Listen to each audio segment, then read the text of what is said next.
Hello കൂട്ടുകാരെ, എല്ലാവർക്കും നമസ്കാരം. നമ്മുടെ ഇന്നത്തെ കാര്യം ബീൻസ് മെഴുകുവരട്ടിയാണേ. അതിനായിട്ട് നമ്മൾ കടുക് അരച്ചു ബീൻസും ഉള്ളി പച്ചമുളകും എല്ലാം കൂടെ അതിനോട് ഇട്ട് വിട്ട് ലേശം കൂടി ഒഴിച്ച് പാകത്തിന് 4 പച്ചമുളകാണ് കീറിയിട്ടിട്ടുള്ളത്. മഞ്ഞൾപ്പൊടി ഇട്ടു. ഇപ്പോൾ ഏകദേശം നമുക്കിത് വെന്ത് വന്നിട്ടുണ്ട്. നമ്മൾ ഇടയ്ക്കിടയ്ക്കിത് മൂടി വെച്ച് ഇളക്കി കൊടുത്തുകൊണ്ടിരുന്നു. വെന്ത് വന്നിട്ടുണ്ട്. നമുക്ക് ഇതിലേക്ക് ടേസ്റ്റിന് വേണ്ടിയിട്ട് അല്പം കുരുമുളക് പൊടിയും കൂടെ ചേർക്കാം.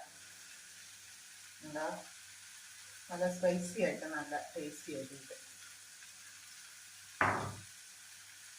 നമ്മുടെ കറി നമുക്ക് ഇളക്കി വാങ്ങാം.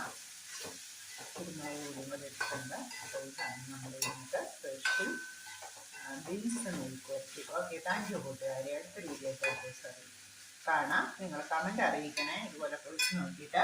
ഓക്കെ, താങ്ക് യു കൂട്ടുകാരെ. Thank you.